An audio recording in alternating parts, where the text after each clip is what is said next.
네, 안녕하세요. 오늘도 보조 수심결 가운데 이제 그 마지막입니다. 이제 선정과 지혜를 밝힘 15번째. 여기서 이제 오늘은 사실은 질문이 긴 질문이네요. 묻는 사람이.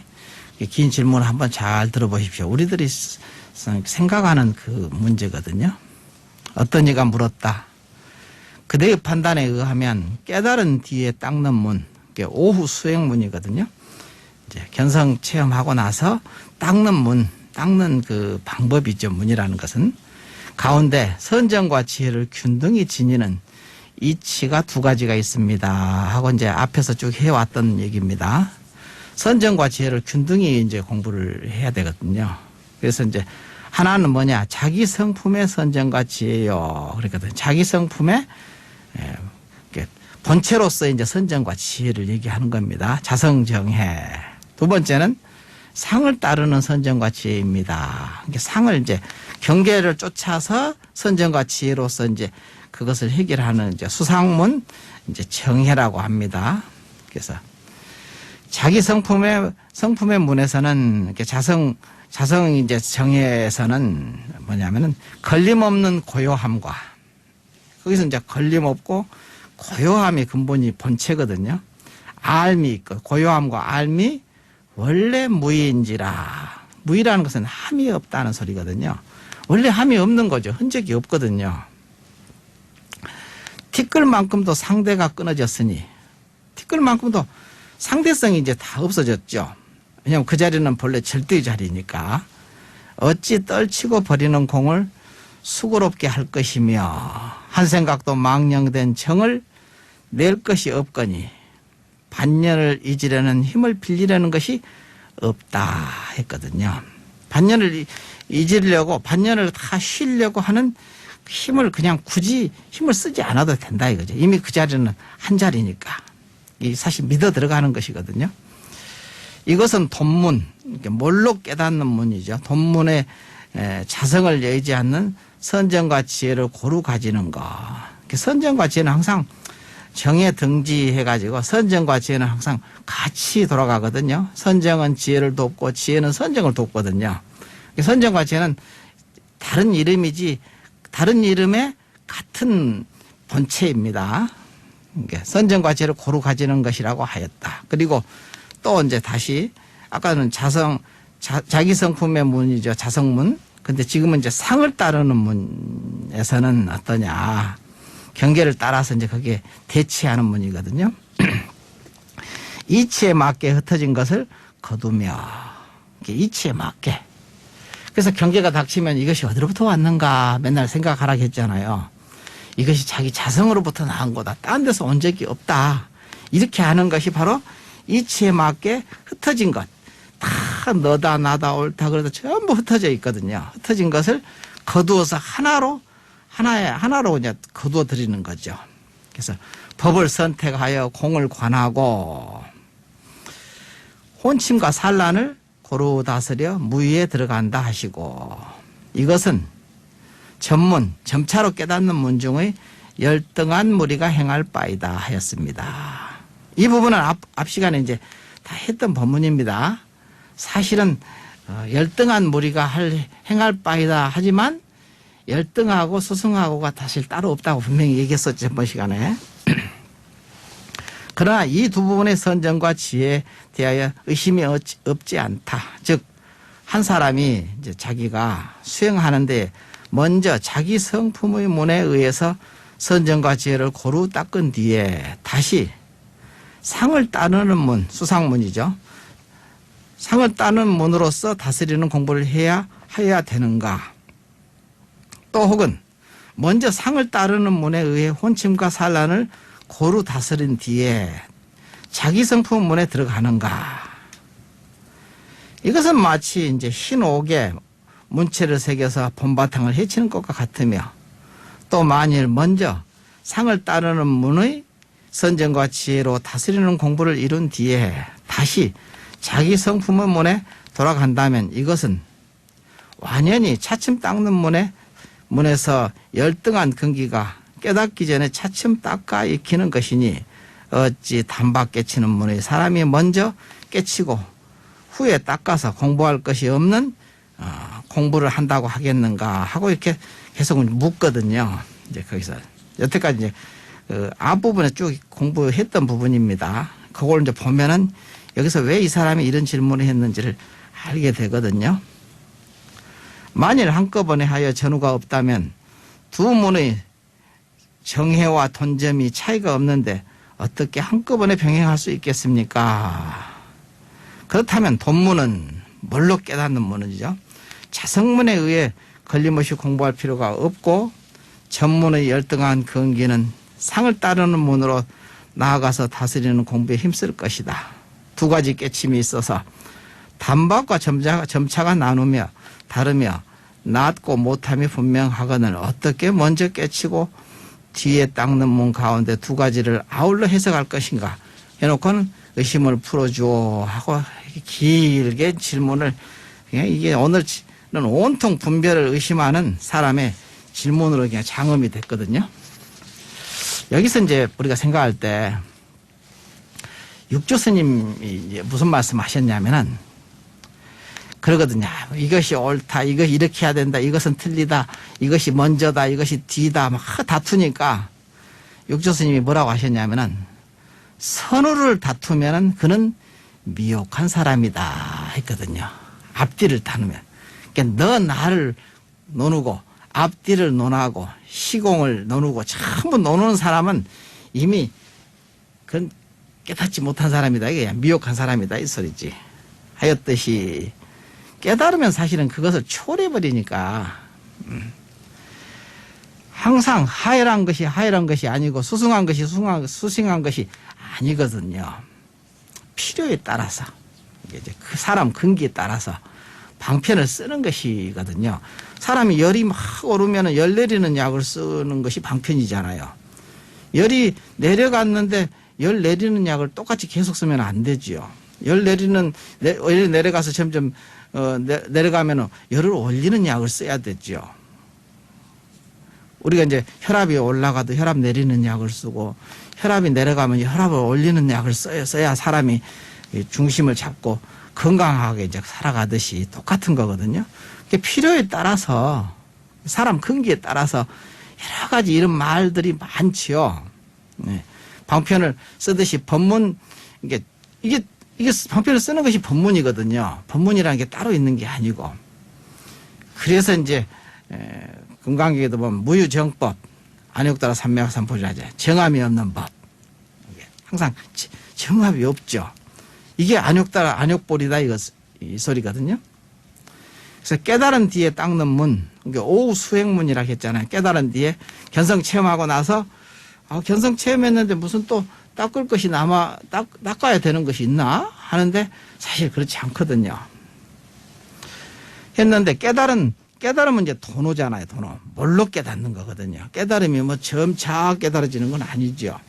그래서 항상 제가 1000년 동안 그 빛이 한 번도 없었던 동굴에 불을 킨다 해서 1000년간 서서히 밝아지지는 않잖아요. 그냥 단숨에 밝아지지. 불 켜는 순간 밝아지지 그게. 그래서 도노거든요. 근데 닦음이 이제 닦음은 점수라고 하잖아요. 견성 체험한 분상에서는 사실 도노 돈수이거든요.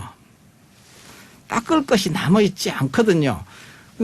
불을 켰는데 주변만 조금 밝아지고 나머지는 전부 어두워져 있다는 것은 말이 안 되죠. 불을 켜는 순간 다 단숨에 밝아지지. 그러니까 돈수거든요, 사실은. 견성 체험하는 그 분상에서는 도노 돈수인데.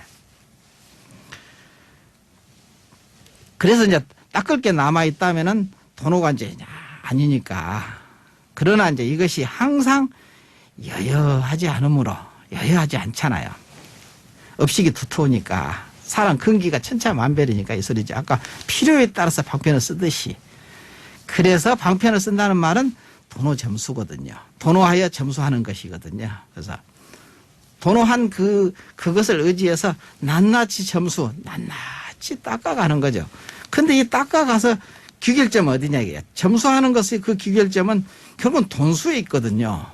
단숨에 불이 켜지는 것에 있지 서서히 닦아지는 것은 아니거든요. 한숨에 깎아지는데 또 어두워지니까 또 다시 점수하여 돈수하고 그러거든요. 그러므로 이제 돈호 돈수에서 처음에 견성 체험하면 돈호 돈수하죠. 그 다음에 그것이 여여하지 않으니까 돈호 점수가 되죠. 돈호가 점수가 되는데 점수의 귀결점은 항상 돈수에 있으니까 다시 돈호 돈수로 귀결됩니다. 그래서 아까 육교수님께서 선우를 다투면은 이는 미혹한 사람이다 이렇게 하였다는 말이 맞는 소리죠. 이게 조금 어려운 듯한데 여러분이 한번 읽어보고 자세하게 깊이 관하면서 읽어보면은 여러분 수행하는데 많이 도움이 될 겁니다. 이제 선정과 지혜를 밝힘 이게 이어서 하겠습니다. 자기 성품의 선정과 지혜를 닦는 사람은 자성정예자 했거든요. 자기 성품이 본래 선정과 지혜를 본래 갖추고 있는 그 자리를 얘기하는 겁니다. 자성정예자는 단박에 깨치는 문, 돈호문이죠. 뭘로 깨치죠. 그러면 사실은 뭘로 깨쳐지거든요. 돈호문에서 공 없는 공을 써서 했거든요. 공 없는 공이라는 것은 함없이 작용하는 것을 얘기하고 무의로서 작용하는 것을 얘기하는 거거든요. 함없이 해야 돼요. 항상. 함이 시하면 유의법에 떨어져 버리거든요. 그래서 두 가지 고요함을 아울러 운전하고 했는데 두 가지 고요함이라서는 선정과 지혜죠. 알고 보면. 즉 고요함과 암입니다. 암. 고요해야 알아지듯이 마치 이 물이 고요해지면 만물을 있는 그대로 잘 비춰서 알아들어내듯이 이걸 고요함과 암은 사실 둘이 아니죠. 원래 함이 없는 까닭에 무의이거든요. 함이 없어야 본래 그게 고요함과 알미 영원하고 이게 진리로서 합당하거든요. 털끝만큼도 상대성이 끊어져 없어졌으니 해서 상대성이라는 것이 없어져야 되거든요. 너 나가 쉬어져야 되고 그러니까 이걸 보고 이제 금강경에서는 아상, 인상, 중생사, 수장 사상이 없어졌다 이렇게 얘기를 이제 하거든요. 사상을 놓아야 진리의 눈이 열린다 이런 말하고 똑같은 말이죠. 상대성이 이제 끊어져 버렸거든요. 그러니까 두 가지 고요함이 아울러 이렇게 운전한다 이런 말을 씁니다. 그래서 자성을 스스로 닦아. 그런데 여기서도 사실은 자성은 스스로 닦는다지만 알고 보면은 자성은 본래 닦고자 하시고 할 게 없는 것이 마치 뭐냐면 허공이 본래 어디에도 물들지 않는 것과 같은 거죠. 허공을 뭐 닦을 수가 없잖아요. 근데 항상 물들지 않죠. 허공 속에 다 있죠. 이게 이렇게 이치와 이제 같거든요. 그러므로 이제 스스로 부처의 도를 깨달아서 이루는 사람이다. 두 번째는 이제 뭐냐면은 대상을 따르는 문, 수상문이죠. 문의 선정과 지혜를 닦는 이는 아직 깨닫기 이전의 차츰 닦는 문의 하애란 근기가 다스리는 공부를 마음에 의욕을 끊고 고요함만을 취하는 것으로 수행을 삼는 것이다 했거든요. 여기서도 앞 시간에도 사실 얘기했지만 하애란 근기라는 것도 자기 마음이고 수승한 근기라는 것도 자기 마음이잖아요. 둘아니 자기 마음이거든요. 이것을 나는 하애란 근기야 나는 수승한 근기야 이렇게 생각해 버리면 안 된다. 이게 무유정법이죠. 정함이 있지 않고서 한 생각에 하애란 근기가 되고 한 생각에 수승한 근기가 되거든요. 그런 부분에서 그 한 생각을 어떻게 할 거냐 이런 부분을 우리가 이제 고민을 하고 부처님 법문에 의지해서 한 생각을 자기 생각을 굴려가야 되거든요. 그러면 자기는 항상 수승한 근기가 될 수 있거든요. 이게 정해져 있지 않습니다. 그럼 이 두 문의 수행은 돈과 점이 각각 다르므로 혼동하지 말아야 한다 했거든요. 그러나 깨달은 뒤에 수행하는 문, 오후 수행문이죠. 오후 깨닫고 난 다음에 수행하는 문과 대상을 따르는 문, 수상문이죠. 문의 대치하는 것을 겸해서 같이 말하는 것은 왜 오후 수행문에서 자기가 본래 선정과 자기 성품의 선정과 지혜를 닦는 것으로 얘기를 하든지 아니면 대상을 따르는 문으로 대치를 하든지 이렇게 해야 되는데 왜 같이 겸해서 같이 얘기를 하는가? 그것은 왜 그랬는가? 차츰 닦는 근기에 행할 바 점수문의 근기를 전부 취하는 것은 아니다 했거든요. 그러니까 이게서 전부 다 그냥 점수문을 근기를 얘기하고자 하는 것은 아니다. 아까도 얘기했지만 자기 마음 가운데 하열한 근기라 했고 자기 마음 가운데 수승한 근기라 했잖아요. 그러니까 결국은 그 둘로 나눌 수가 없다는 소리죠. 그렇죠? 그러면 이제 방편으로 취하여 인연을 따라 쓸 뿐이다. 이제 이 소리야. 방편을 따라서 인연을 따라서 이제 쓸 뿐이죠. 어린애가 오면은 어린애에 맞춰서 아주 어린애에 맞춰서 얘기를 하잖아요. 할머니가 오면 할머니에 맞춰서 얘기를 하고 아주 수승한 사람하고 수승한 사람에 맞춰서 얘기를 하는 것이 이게 방편이거든요.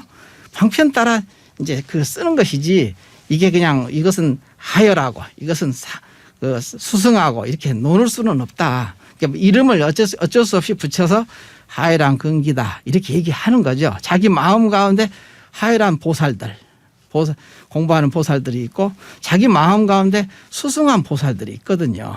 그것을 자기잖아요. 근데 둘 다. 이것을 생각해 보면은 왜 이렇게 둘로 나누면 안 되는가를 여러분이 이제 이해를 조금 할 겁니다. 그래서 이제 이 도노문에서는 근기가 수승한 자가 있고 근기가 하열한 자도 있으니 한 가지. 그래서 이 도노문 속에서도 여기 나오잖아요. 근기가 수승한 자도 있고 근기가 하열한 자도 있다. 그러면 이 도노문 가운데서도 자기가 도노를 깨달았다 하더라도 자기 마음 가운데 아주 수승한 생각이 있고 아주 하열한 생각이 있잖아요. 이거 얘기하는 겁니다. 있으니 한 가지 예로서 그 행적을 판정할 수 없기 때문이다 했거든요. 이제 저기 이제 도노에서 견성 체험했다 하더라도 업식이 두터워서 여해하지 못함으로 법문에 의지하여 낱낱이 대치하는 법 방편을 써서 닦아 다시 도노하여 믿음에 들어가야 하기 때문이거든요. 이것이 자기의 몸과 마음 속에 함께 있는 자생중생을 제도한다고 하는 것 이제 것이거든요. 우리가 이제 중생을 다 건지오리다 할 때 그 말 있잖아요. 한량없는 중생을 내가 다 건지오리다.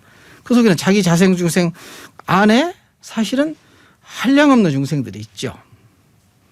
그러니까 위로는 보리를 구하고 아래로는 중생을 제도한다 하거든요. 상구보리 하중생이란 말도 많이 하시지요. 그게 바로 자기 얘기입니다. 자기가 자기 안에 있는 중생들 위로는 보리를 구하고 아래로는 자기 중생들을 다 제도해야 되거든요. 그래야 자기가 제도되는 거죠. 만일 번뇌가 없어지고 몸과 마음이 가뿐하여 선을 대하되 선을 떠나고 악을 만나되 악을 떠나 팔풍에도 흔들리지 않고 받아들임 세 가지 받아들이면서 고락사로 받아들이거든요. 고통으로 받아들이고 즐거움으로 받아들이고 불고불락 사로 받아들이거든요. 이 세 가지로 중생들은 받아들이는데 이 세 가지로 받아들임에도 마음이 움직이지 않는 사람은 자기 성품의 선정과 지혜에 의하여 걸림없이 아울러 닦으면 이 말은 무슨 말이냐면은 자성이 본래 청정함을 믿고 의지하여 작용하면 함없이 만행을 하는 것이 이게 만행하는 것이 되거든요. 그러면 낱낱이 무위법이 되거든요. 그러니까 낱낱이 다 진리에 합당하기 때문에 이것이 수승한 근기의 사람이라고 할 수 있겠죠. 천진하여 조작이 없고 동정이 움직이고 고요함이 항상 선이라 참선이라 이거지. 선정이 든다는 소리죠. 자연의 이치를 성취할 것이다 했거든. 자연의 이치라고 표현한 까닭은 뭐냐면은 연기법입니다. 이건 부처님께서도 그랬잖아요. 이 법은 내가 만든 것도 아니고 내가 만들어낸 것이 아니다. 있는 것을 내가 발견했을 뿐이다 하고 부처님께서 하신 말씀이기 때문에 자연의 이치, 자연의 진리라고를 성취한 것이다 라고 표현했습니다. 어찌 대상을 따르는 문의 다스리는 방법을 쓸 필요가 있겠는가. 병이 없으면 약을 구할 것이 없느니라 했거든요. 오늘도 이제 좀 여러분이 좀 복잡할 수도 있는데 자세하게 이렇게 보면은 별로 복잡한 것은 하나도 없어요. 자기 자성을 믿고 거기에 의지해서 항상 두라니게 부처님 법문 따라서 작용하면은 두 가지를 다 이미 두 가지를 문을 다 쓰는 것이 되거든요. 이렇게 공부해 나가시면은 걱정할 것이 없을 것입니다. 예, 감사합니다.